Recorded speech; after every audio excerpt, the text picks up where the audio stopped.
Welcome back to the channel, everyone. Happy 4th of July if you are watching this on the day this video comes out. I hope you are all having a wonderful, a very fun and safe Independence Day. Let freedom ring. We've had quite a few comments on the channel from people that were looking to purchase their very first AR-15 or people that had just bought their very first AR-15. So I wanted to make a video geared to those individuals who had just purchased their first mil-spec, their very first bare bones AR-15, who is looking to make some upgrades to it, make it feel a little more than the bottom of the barrel without spending a lot of money. Today's video is going to be an overview of 5 components that you can buy for less than $50 to upgrade your mil-spec AR-15 and make it feel better. As always, I have a parts list down in the description and pinned comment, and I'm trying out a QR code. Disregard if there's nothing here. Quick disclosure to YouTube, because boy, you've been fun lately. This is not an instructional video, nor does anything discussed in this video enhance the lethality of this firearm. Well, I tried there.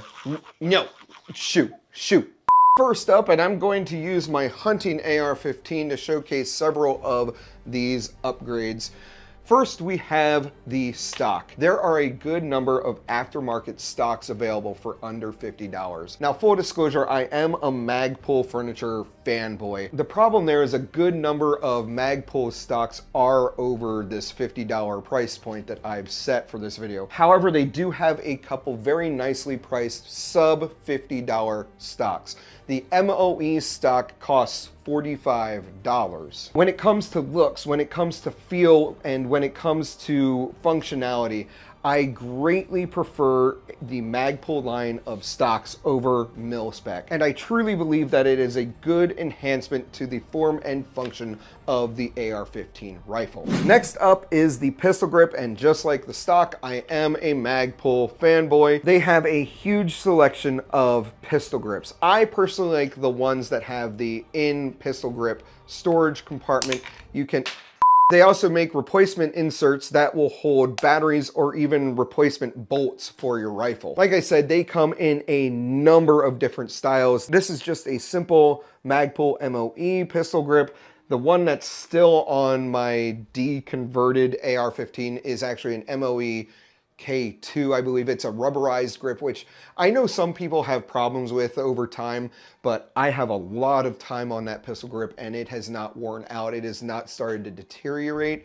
So I really like that. That's one thing that I think I'm going to be moving over to one of my other AR-15s. They also make pistol grips that are more vertical or more angled, depending on how you prefer to hold your AR-15, your personal grip preference. They also make pistol grips with or without beaver tails. Personally, I like having the beaver tail on all of my grips, but that's just me. And unlike the Magpul stocks, all the pistol grips are very affordable. They're all between $20 and I believe $40. I don't think I've ever seen anything over $40 from Magpul for their pistol grips, which makes the pistol grip one of the easiest and cheapest first things to replace on any AR-15 out of the box. Let's move on to the safety. I greatly prefer having an ambidextrous safety on my AR-15s. Yes, I shoot right-handed, then therefore, statistically speaking, virtually every AR-15 that I will ever randomly pick up, I am going to have no problem selecting fire or safe. However, as you may have just seen, when I go to put the gun back on safety, I tend to use my index finger instead of my thumb because it's just a little more fluid, a little more natural than reaching around with my thumb off of the grip to put it back on safe. Admittedly, this is very much just muscle memory at this point. However, I do prefer having an ambidextrous safety on all of my AR-15s. And when I shoot one that's not ambidextrous, I find myself looking like an idiot stroking the side of my rifle. Now, I'm not very picky when it comes to my ambidextrous safeties. I almost exclusively go for CMMG ambidextrous safeties. It is a 90-degree safety. It isn't one of the 45-degree ones that you can get. But for 30 bucks, for something that I am very familiar with. I know they're dependable. They aren't going to break on me. It is a tried and tested system. I don't feel like you can go wrong with a CMMG ambidextrous 90-degree safety. It's a simple modification to install, and I think it just really adds a nice, more premium feel to any mil-spec AR-15. Now the next part is, in my opinion, the least value added upgrade on this list. However, I really do like them for the added functionality and a more universal firearm, especially if one of my left-handed friends is using my gun. That being an ambidextrous mag release button. Now, I don't have one installed on my hunting AR, however, I do have one on my daily driver AR. And even though I don't regularly use the ambidextrous mag release, I do still like it, and I do use it from time to time, especially if I am gripping my AR up near the mag well. Now, as you just saw, my index finger automatically just goes right to the mag release button. It's weird, it's like Eugene Stoner actually knew where to put the mag release on the AR-15. This is also a CMMG part. Another thing to call out about this ambidextrous safety, because there is that adage, the more moving parts, the more likely the thing is to break or malfunction. I will say that if the ambidextrous feature on this mag release ever does break, the primary mag release button on the right side of the AR-15 is going to continue to work. So it's not like the whole system is compromised if just part of this breaks. Is this in any way necessary or a huge upgrade to any AR-15? No, but it does make the gun a little fancier. It makes it feel a little more premium. Now, before I talk about the last upgrade, there is an honorable mention, and a lot of people will talk about these. Some people love them, some people hate them.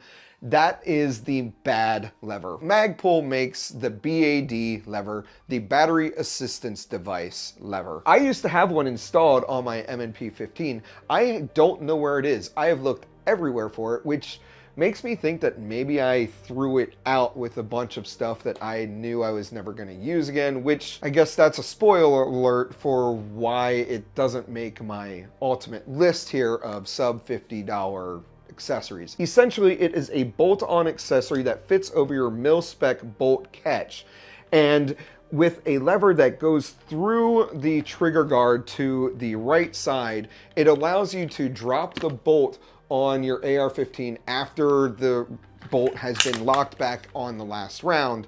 You can just push down on the lever and it locks the bolt back into battery. It absolutely works. It is by no means a faulty device. I ultimately removed the BAD lever from my AR-15 because the added little bit of bulk on the left side of the AR-15 and then into the trigger guard, as well as potentially having my finger catch on the lever on the right side, the added value was just not there for me. I'm not knocking the BAD lever on any AR-15 or AR device, but for me, it didn't make sense. Now that said, the BAD lever is only $30, so if you buy one and then you decide you don't like it, it's not breaking the bank, and it is easy to install and uninstall, and you can move it around from one firearm to another relatively easily. And that brings me to my final sub $50 AR-15 lower accessory, and that's an enhanced bolt catch. Now, like the ambidextrous mag release,